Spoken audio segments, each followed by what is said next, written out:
All right. Hi, guys. Right. Another episode or another session, another day on the YouTube channel named Basketball Never Stops. I just came up with this name. It's because I think that basketball never stops. And on this channel, I invite trainers, players, coaches, everyone who are in the basketball business to give you guys a lot of value. Today's guest is NBA skills trainer, impossible skills trainer, heart skills trainer, means skills trainer for everyone who loves basketball. His name is Zach Leach. Zach is with us. Zach, how are you today? I'm doing well. Con, how are you? I'm good, man. Thank you so much. Well, first of all, thank you for being here. Thanks for accepting my invitation, which is really important for me to be able to reach you guys and with you guys to be able to give lots of value to other people all around the world that want to do this job. And I know that you guys have a lot of followers. You guys have a lot of players around you, a lot of people who want to be like you. So today's purpose is to give lots of value, to talk about yourself, to talk about the training that you do. The first question, Zach. Who's Zach Leach? Okay. What does he do? And why do you do what you do is the most important part. There you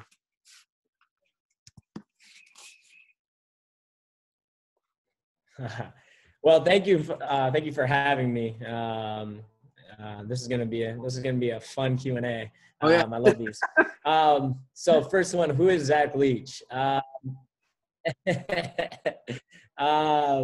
Zach is just a small little, kind of a city boy that was born in the country. I'm from Michigan, a very, very small town. We called it a village, but man, ever since I can remember, I've always had a competitive drive with sports. I first started with football, led over to baseball, and one thing that basketball kind of stuck with me, it was because I was always told, like you couldn't do something.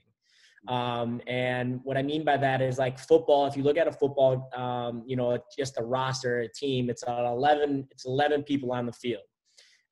So you can't really isolate yourself. But also too, there's not really a height limit. Like people think of football like, oh, like you're short, you could play like a DB, you play a running back, So there's always something for you to do. Baseball is the same way. If you're, a fast outfielder, you're a fast player, you're in the outfield. If you have quick reactions, you're more likely in the infield. And again, there's not like a height limit type thing. But with basketball, I remember going to my first basketball camp, man, and it was all talk about, the tallest, it was the most athletic. But one thing that really stuck out to me was like, well, why do I have to sacrifice this sport? Like, why can't I play the sport? I was never the tallest on the team, never the fastest. But just those comments just stuck to me.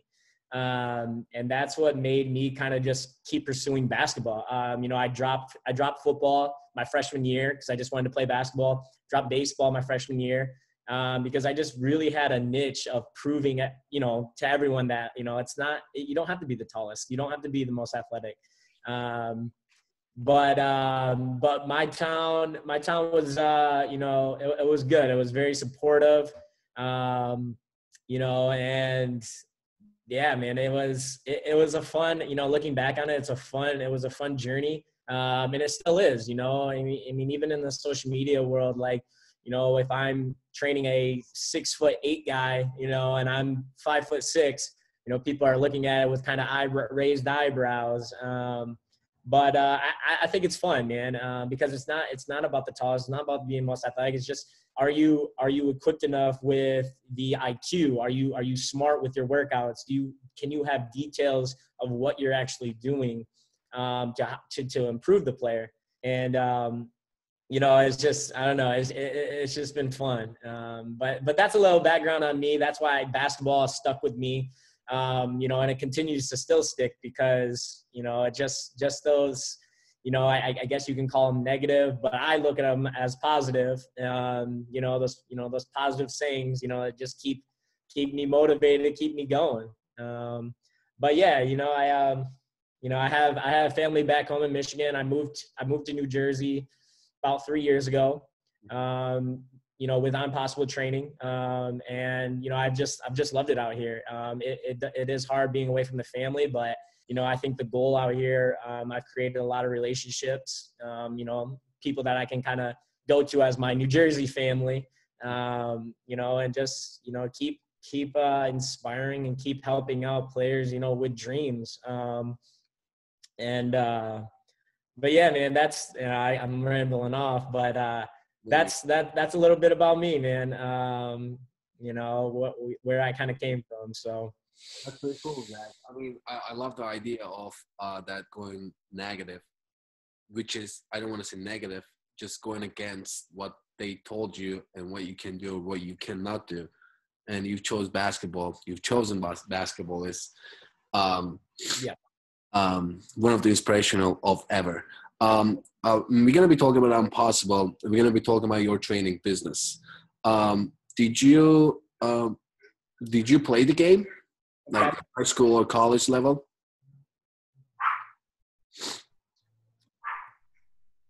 So yeah, I did. So I was a 3-year starter for my varsity team. I made the varsity. I started my sophomore, junior, and senior year. After my senior year, it was a good year. We won our district championship the first time that in school history for, I think it was 64 years. It was a good run. And so after high school, I played at a JUCO for a year and a half, or for a half a year. And then I went to a small Christian college, Division II school. And then I played there. So we got to play, a high up competition. And, unfortunately, it's crazy. Our college actually, they were cutting a lot. So they cut athletics as long with 2 subjects. So they cut sports ministry and a part of the English program. So it was a big shock to us. So when, our college, our athletics kind of got cut, I'm looking for other schools, and I only had a year left. I'm looking for another school to play one more year. And, it was kind of crazy timing, but it was kind of really good timing because this is when I met Micah. I've actually known Micah since my freshman year. His high school and my high school are literally like 3 minutes apart. They're, rivals. They're the crosstown rivals, high schools. So he actually was playing in like the early 2000s. I was in grade school. So like, I think he graduated in like 2002 and I was in 2nd grade. So I didn't really know him at the time, but my freshman year, he came in and he did like some training clinic. And this is when he was with Nike, with Gannon Baker. And, he came in, had this, these crazy ideas with these med balls and all these cones and stuff. And we're like, all right, this is cool. But, I kind of looked at him. I'm like, look at this guy. Like, he's not the tallest, he's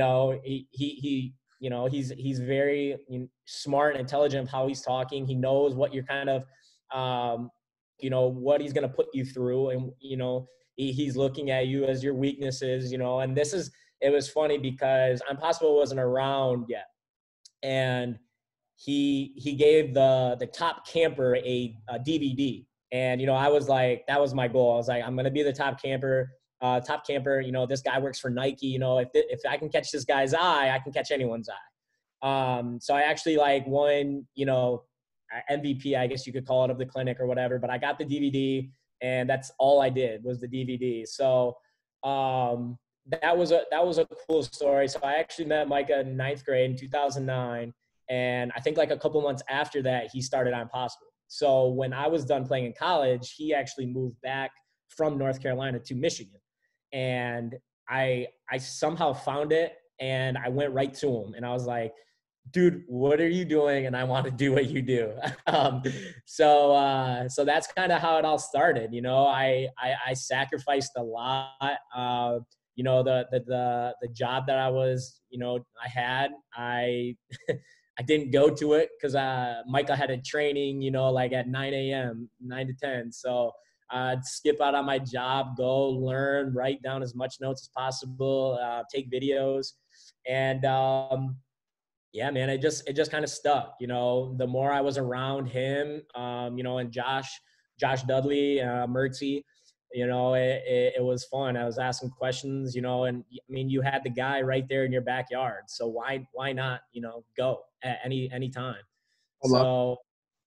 So um, but yeah, it kind of stuck. So, you know, throughout the year, you know, training, you know, under him, you know, helping him, you know, move from locations into the new world headquarters. And then, you know, I finally got the opportunity where New Jersey was calling.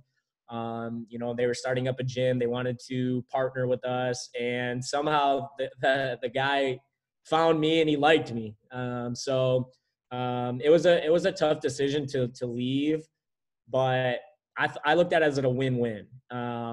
You know, if it worked out, awesome, that's a win.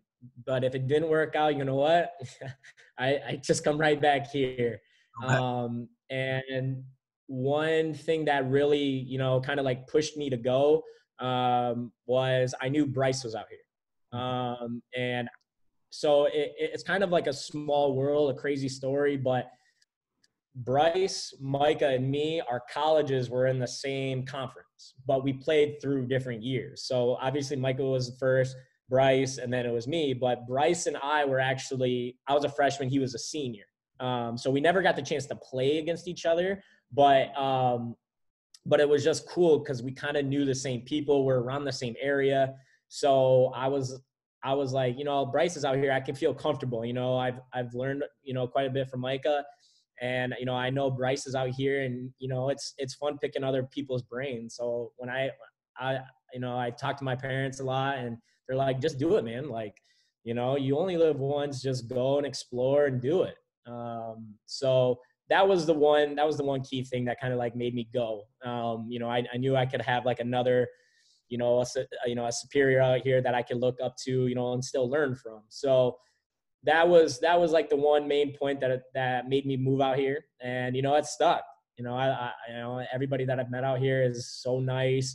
You know, I always call it, it's a basketball state, man. New Jersey loves their hoops, and that's why I love being out here, because you know everyone is hooping. They want to learn, they want to train. You know, especially in the new age training of the skill enhancement world, this is all new to a lot of people. And, you know, at the first, they're kind of like iffy about it. But once they kind of get hooked, they see the change in their game. They see, you know, their IQ. They see the game differently. You know, it's more slowed down to them. They can make easy reads. They can make easy plays. And I just love it, man. You know, I love being out here, and I love, you know, doing what I do to help players, you know, keep succeeding, whether it's a high level or not. You know, if they can look at it and be like, you know, this is what I'm doing, like I'm doing good, you know, and I can keep getting better. You know, that's what I'm here for. That's what I'm doing. So. Awesome. Zach, what made you think that you need to have your own company like Zach Leach Basketball? And what is the key thing? Because as you said, there's a lot of basketball trainers in New Jersey. Everybody's Yeah. hooping, a lot of players need to learn. But what made you think that people need to choose you? And that's actually one of the main questions. And why do you think a player want to train with you? So I started my own company this past year in 2019. You know, I just felt um, the situation that I was in. You know, it was good, but I thought I could do more to help. You know, I don't, you know, if bills weren't a thing, if money wasn't a thing, you know, I would still be doing this. You know, and I'm not in for it for the money. You know, obviously you need that to survive. I get it, but the big paycheck at the end of the day is seeing kids improve. It's seeing the smile. It's seeing the text messages after their games, what they're doing, seeing clips, hey, check this out. And then helping them, kind of study their individual movements, or even just, going through the game film with them. Like, hey, you drove left, but did you see the guy in the right corner, like, pop up? So it's that type of thing. That's why I wanted to venture off and do, my own business, but I just thought it was, it was a good time to do it. But yes, there is a lot of trainers out here. There's a lot of good trainers out here. I talk to a lot of people out here, and, I think the one thing that maybe separates me is, the small details, within our training. And I know that you're familiar with, like the details and the explanations of the skill enhancement world. And, I think it opens up a lot of people's eyes. So when you can sit there and, you can have a player do a split through to, a speed stop with a hand exchange behind, and, you see their speed stop, they get a little nudge. So they're actually taking like 2.5 steps, 3 steps, when, you want to just to get a 2-step, and dive into the reasoning why, hey, there's nothing wrong with nudging your feet, but guess what? I want you to control your feet. I want you to feel this. If you can't feel it, well, then we have to be able, there's a problem. Let's find the solution. So I think it's the smallest detail and the time that you're spending on it. I see a lot, maybe a lot of trainers will see it, but they won't exploit it right away. And if I'm on a drill or a method, I have 2 or 3 things that we're doing. So if you're messing up on this part, but that's not the main focus, that's okay, because that's not my main focus. I will talk about it if you are, you got this main focus now. So I think that's one thing that kind of, I think other players are looking for within their training. But also too, I think, it's just the overall experience, being around the high up trainers, being around the high up, the level of players. And, it's just a vibe that you can get off of each other. You can read, like, all right, well, like, he's mastering this. Let's move on. Let's not, spend another 10 minutes on it because he just needs the reps. No, if you master it, we're moving right on. It's a continuous thing. So, that's one thing that I think players benefit from when they train with me. And, and I think other players see it, like, who are you working out with? Like, why are you getting so much, better in 2 weeks? And, my player or me is still focusing on one thing.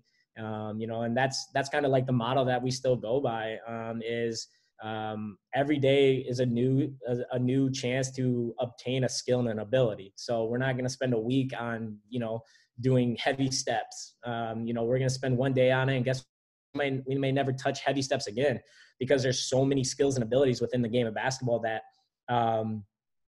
you can't really just spend, 2 months on one thing. You're going to miss out on a lot of opportunities. So I think the details, the knowledge and the purpose behind everything that we do, and, just the overall experience, I think that's why, players, they pick and choose. But, one thing that I think trumps all that is your personality.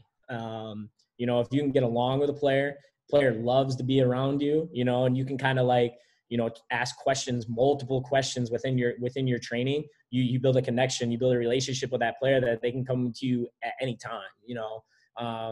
I always like checking with players with their schoolwork. I always check in with their players, like yesterday, I'm sending happy Mother's Days to moms that, I just maybe met out here. So it's just a relationship thing too.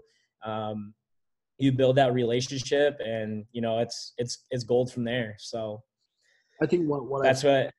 that what I've seen from the most impossible, actually successful trainers, that outside of the basketball court is what makes players come back to the inside of the court again. Because you care too much, you care so much, you care them, Yeah, you care what they do, you care how they do it. Because not every single player is motivated to do the skill work when they come right. to court, because there's a lot happening around them, and you sometimes have to be the guy. Hey, let's talk about it 5-10 minutes and push them through, give them motivation, motivate them, then they can actually get through the 45 50 minute of workout. And what I've seen from most impossible trainers, that they do this really, really, really good, just to be honest with them first, but at the same time they're the best friends with their players. I Yeah, love the yeah. fact. um, Zach, let's say I'm a person who would like to start a basketball training business, but I don't have anyone around me. I don't have any players. What should I do first, and how can I go from there? Um, I, I would start with, reaching out to other trainers. I think the one thing that really kind of catapulted, me up to a level, and I don't like to talk about me because I'm not that person that brags a lot or at all, but I think it's the education and the people you surround yourself with. I like I said earlier, I sacrificed a job because I had a vision. I wanted to be a basketball trainer. I wanted to be, a Micah at that time. So I think it's the sacrifice that you have to take, and with that there is going to be hard times. I sacrificed a lot, with money, with friends, with all this stuff, but at the end of the day you have to look at the big picture. It's not going to be an overnight thing. You're not going to turn into a great trainer overnight. um, it comes in with a lot of studying and a lot of questions. So I think reaching out to the top, getting as much of information from them as possible, and studying that information till you feel comfortable with maybe going to someone else or asking that person for another question. And Yeah, I mean, I know a lot of people, travel in, and I'm just basing off my experience, but I know a lot of people travel into the world headquarters and learn. And I'm telling you, you will learn, you will learn a lot. But you get the knowledge, but you also get the relationships. There's a lot of trainers that work out in that headquarters that, you build a bond with. And, if someone, if someone's busy, guess what? You can go down the list and go ask another trainer below Micah, below Bryce. And, even too, like even people that have already, learn from them and still continue to learn, reach out to them. But it's kind of like school, man. You study, you learn from the professors. You go home, you study, and you just you find a way to connect and reach a player, through the skill enhancement terms, and the knowledge. um, so I think that's the biggest step that you can take, to do that, because it is a lot. I train players that I've never done before, and I get parents maybe like watching it for the first time, and it's like, well, you're only training because that's what you did. I would say 3/4 of the things that I train, I've never done. I've never practiced when I was growing up. And I think that's a big key, because you may have never done it, but guess what? You know how to teach it. You know how to approach it to a player, and that comes all just from the knowledge and the studying. Studying players, studying the terms, studying how to approach it. So that's what I would go with. That's what I would start. So How was your how was your first day of All right, I'm ready. I'm Zach Leach. I'm I'm just gonna go out there. Well, like, how was your first day of like that? You remember that first day, first player that you've trained, first time that you've been in the court. Like, how did you feel, and how would you like? How did you say that you're ready to go? Like, how would a trainer say, "Hey, I'm ready. Come here, buddy. I'm just gonna teach you this. It's gonna help you, and this is why that we do it." Like, how do you? How was your first? So, so Remember I have two memories where I was just so I was so scared. Um, One, so we were at our old facility in Michigan, and I I actually was at the beach. I was at the beach with my brother, and I think me and Mertzi had a miscommunication on who was teaching class this day. And oh man, as soon as I got a text from Micah, my heart was pounding. Like, I was like, it's like your boss is just like, where are you, man? Like you had a shot, you're blowing it. So I just race, I'm racing back to the gym, and come to find out, there's only one player there. I have, there's Micah's just sitting there, Micah's doing, what he's doing. And I come in all sandy, hurry up, putting my shoes on. And, I was just throughout the whole training, like my heart was just pumping. Like I wanted to look, if he was looking. And, we got through it. He said, it's all right. It happens, just don't let it happen again. We have to, be on the same page with all the trainers. So that was one that stuck out. But the next time was something. So I had kids class, and we were doing it at a local YMCA, and the only kid that showed up was Micah's kid. so, so Micah brought his own kid in and just sat in the room as he watched me train him. And I'm telling you, man, that was like the scariest, it's my first time. Like that was like the first time he let me take the kids, go, you feel comfortable. And man, I've never tripped over so many words. I was so nervous, but hey, he loved it. So, his son loved it.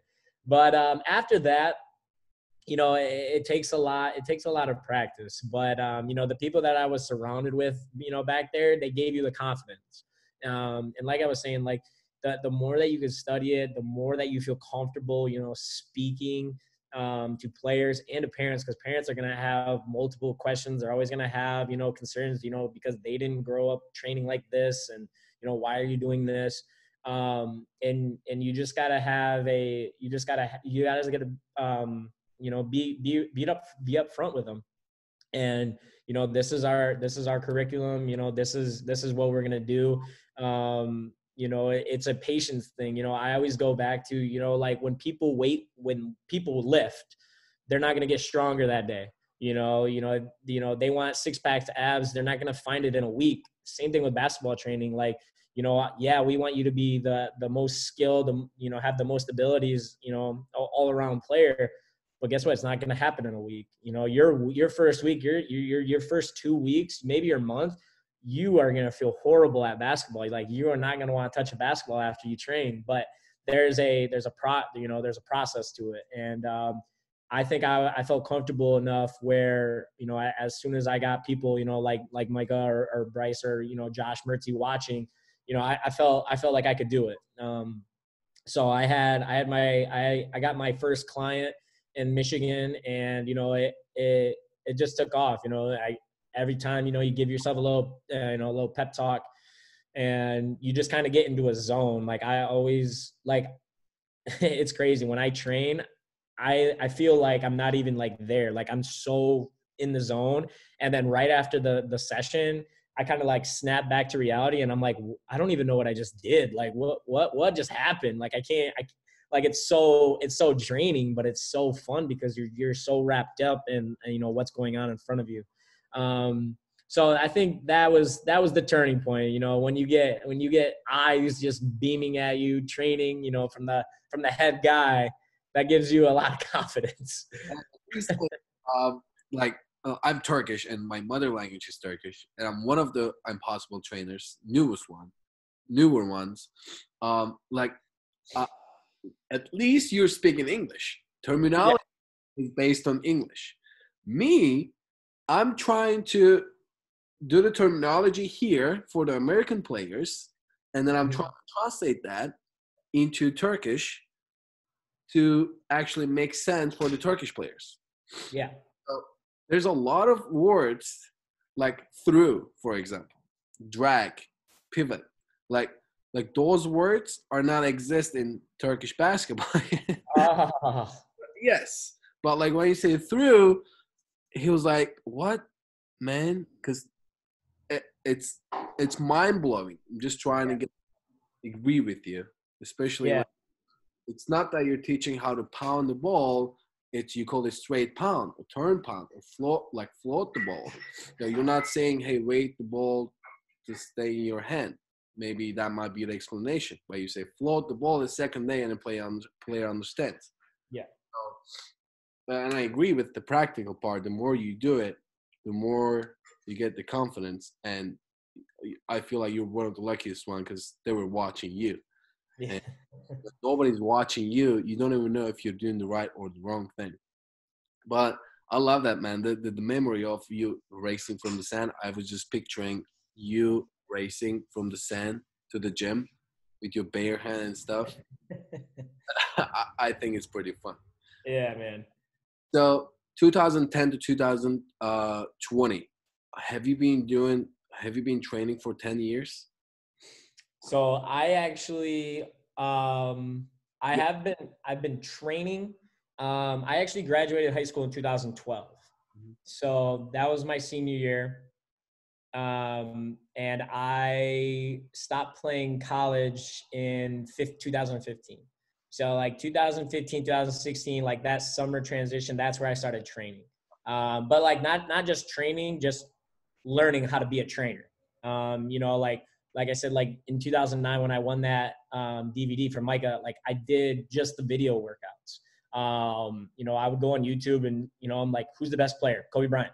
Well, YouTube Kobe Bryant workouts. You know, there's gonna be something. Well, LeBron James workouts. So I would just kind of follow that path. But it was a total different. It was a different, you know, a different way of looking at basketball, especially through the training because. You know, I would do the one drill that I did a lot was the pinball series, you know, skips to splits. I had no idea what I was doing, but I could do a good job of just mimicking. So I watch it. Okay, he's skipping off of his left foot when he goes to this cone, and then he skips off his right foot when he goes to that cone. So I could do that. At the time, I didn't know what a skip was. I didn't know what a stop was. Like, you know, what I saw, I just did. And I did it over and over and over. You know, and you saw the crazy jump my next season. So when I finally in 2015, when I was finally like actually being a student of being you know, being a trainer, it all started to kind of like make sense. You know, because there is a, you know, when players they want more playing time next year, you know, when, you know, they try to get the coach's eyes on them, you know, they do go to their coach and they be like, hey coach, you know, what can I do to start next year? And, you know, the coach is going to give them 2 or 3 things max, you know, like, hey, be better on defense, be a good shooter and dribble.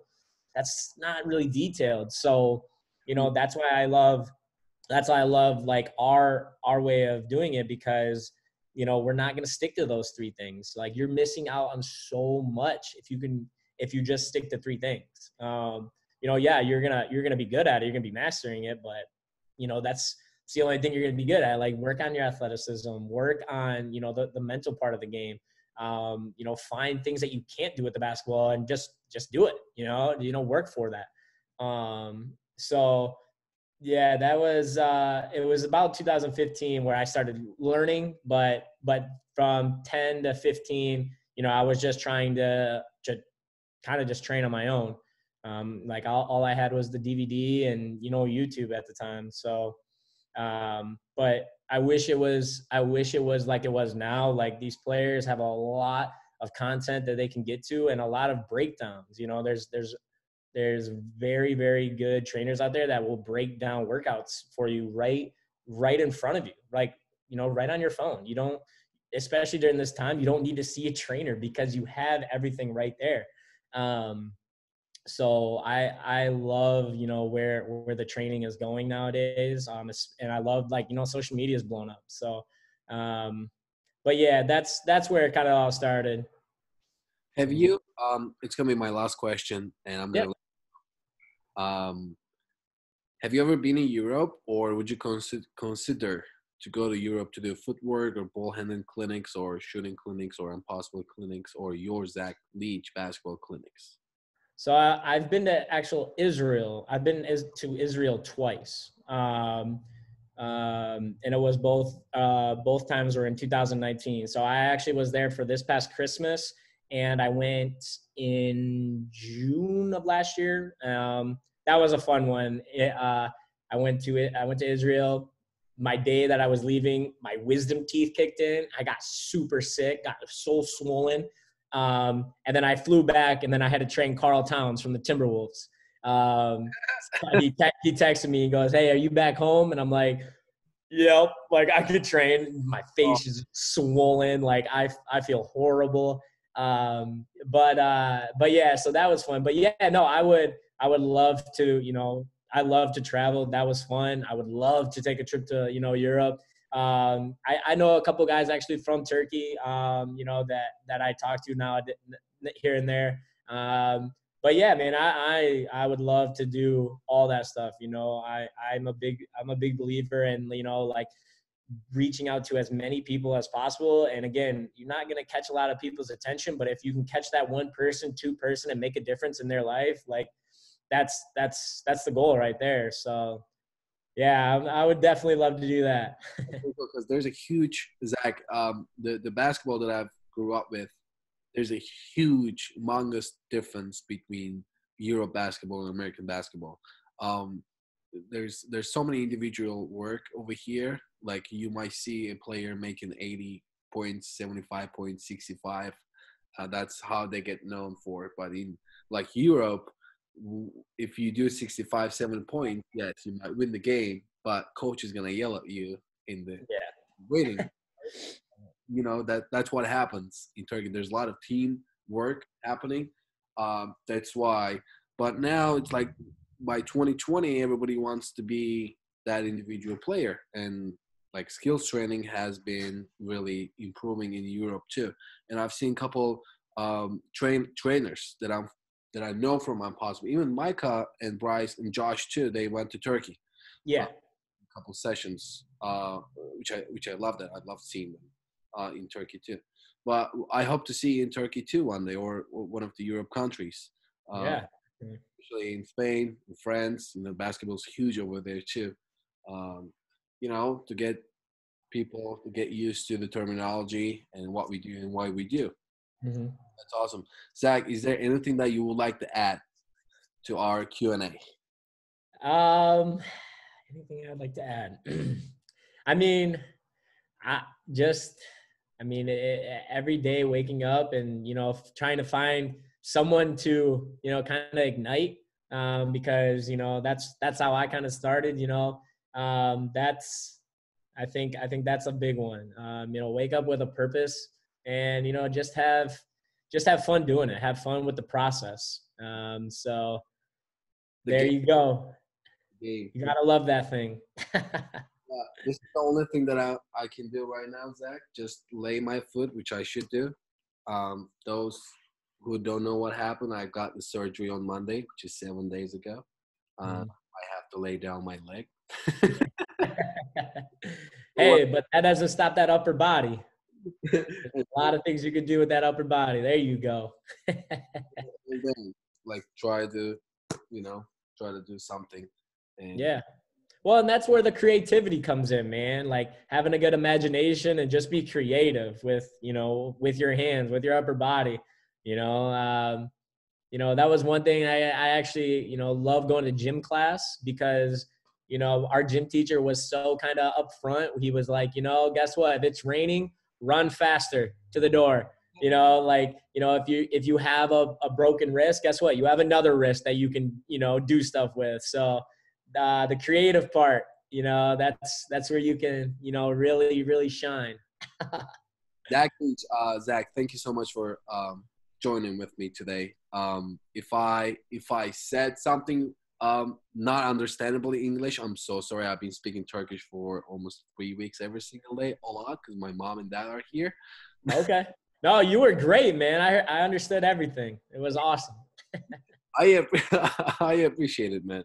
Well, thank you so much, Zach. Well, I hope to see you one day in Michigan or New Jersey. One day, I'm after this COVID-19. After COVID-19, I'm Yeah, definitely. travel. I hope to see you guys one day and learn a lot from you. And keep it up the good work, man. Yeah, you too. Thank you so much for having me, Khan. You're welcome, man.